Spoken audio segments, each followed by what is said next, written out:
دوستان عزیز شما میتوانید در انمی زمستان خنک از خانه نبرآمده با واتساپ اپلیکیشن شاهنامه زنگ زنید. بلیط های ارزان و باوریناک است.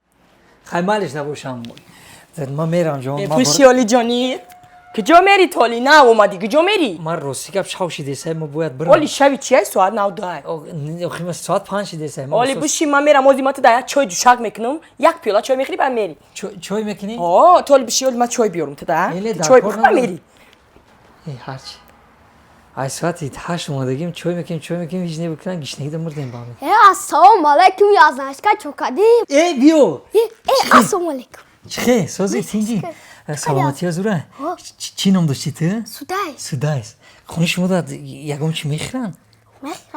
میخرن. آره ما ساعت 8 اومدگیم ساعت 5 شد نه بوی روغن نه بوی چای هیچ نیست. آجا اپان کدیسیا؟ خیلی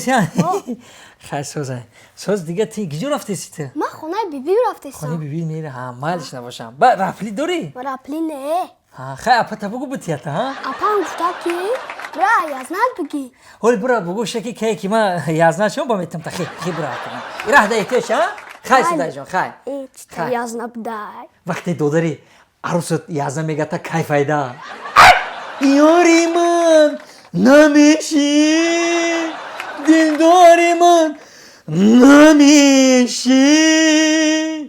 نه جان چای گرمه که آوردم میگم این چی آواز بود؟ رنگ آوازی تندری چی روغه؟ یک همه الهام عاشقی ما من سرود خواندم. این سرود بود یا تندری چی روغه بود؟ خیام در برین تندر زد تو ما رو رنجاندی.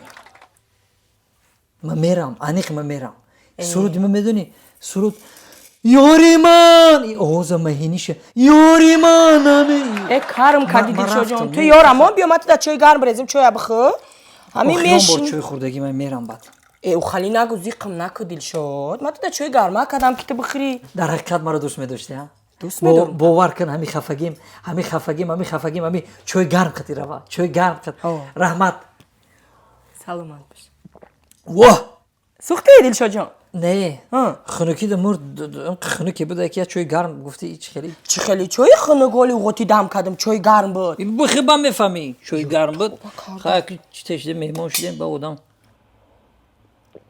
ای روز میگی در حقیقت خنکای ای مرا بی دل شد امی ترموز ایکو ما دینا نه پره رو زکاس کردم راستی گپ آوردم ای اینستاگرام زکاس کردم هم خالی چای دم کردم یک نیم گشتم که خنک شی چای خای زنش علیش کن میشه علیش میکنن شب زنش علیش میکنن آخه اون مردک که گروهی بود من میترسم زنگ بزنم دلشو جون زنگ بزنم گپ میزنی با تو مردکی چخله خودت گپ زنی از 30 ساعت که قطشون جنگ قطشون زن ول به ما تلفن بیارم نمرش هست بیار تلفن تا بیار ما گام میزنم خودش اینا بگی دلشو جون گپ زن قطشون جنگ فهمیدی وایمک بگیرن در راه بگیرن علیش کنن هیچ خله خود چوی دم میکنی اینی میگردی خنک میشه اینو مینا میتا گپ زن رفت ها گدو رفت گپ زن جنگ قطشون جنگ الو السلام علیکم اکا سوزه تینجه اکا جان همی چیه سودکا گفته سود ها سودکا علیش کنیم گفتیم علیش دستشکا کده همی دستشکا کده همی چوی خنک میکده همی را علیش کدن در کورا اکا وایرونه بگو تف کتشگا زن میگه خطسوی بخونه گازنم تو گازن تو مردک گازنم این میگه ما گاو نمیزنم مرا میگه تو مردک هو آدرس میگم شما در آدرس میگم شما اما آدرسی اوروزا اوخی عینی 13 متر سروشنی سودکا خنک کدسای سروشنی جنگ کدسای بیارشه تو جنگ گفته سای بیارشه خب مالش خیر میاره تو بس گفتم خش گاز زدم موزی گفت که تو اون رنگی زورا گاز زدی اوخی من تا گفتم که تو بگی سیاست که او بود ترسه مردا سیاست کدوم شه ترسید وای اوسوس یگان چی نه ترسید وقتی چی نمود مردا که گروه که من خودم 2 روز شید می ترسم زنگ بزنم که سودکا ما بگیرن علیش کنن من ترک دادم که تو سیاست کنی وای او بود ترسن بگیرن علیش کنن توبه کردم سیاست چه تارخ حاضی نه خاک میبینم میرم که جون من باید برام که مرا زنگ زده سه چم باید برام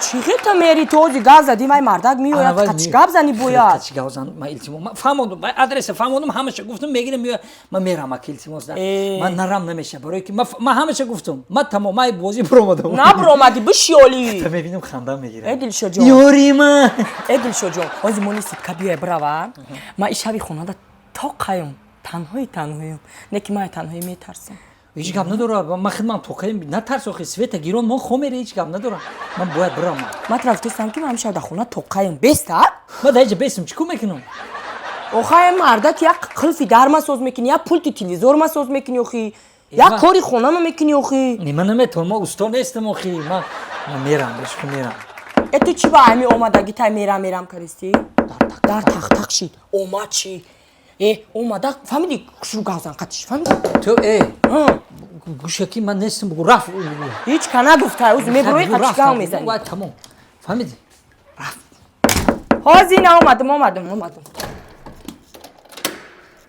السلام بیا نکه بیا شما مالا چی خالی ترموز داده نکه امی چویا دم میکنم یه مینوت پس خندق میشه همون روزی خردگی من که چویا دم میکنم خندق میشه او تعریفای کدگی تون کجوشید هیچ خالی ترموز یکه در یک دم او خندق میکنه کدوم ترمز اینه همون ترموز اینه ترموز تعریفی تو بخش اپا جان من ایشا بگیرین ایش خندق نمیکنه نه من در جای ترمز چیزی میسونه شما در ترمزی تویسانه دادم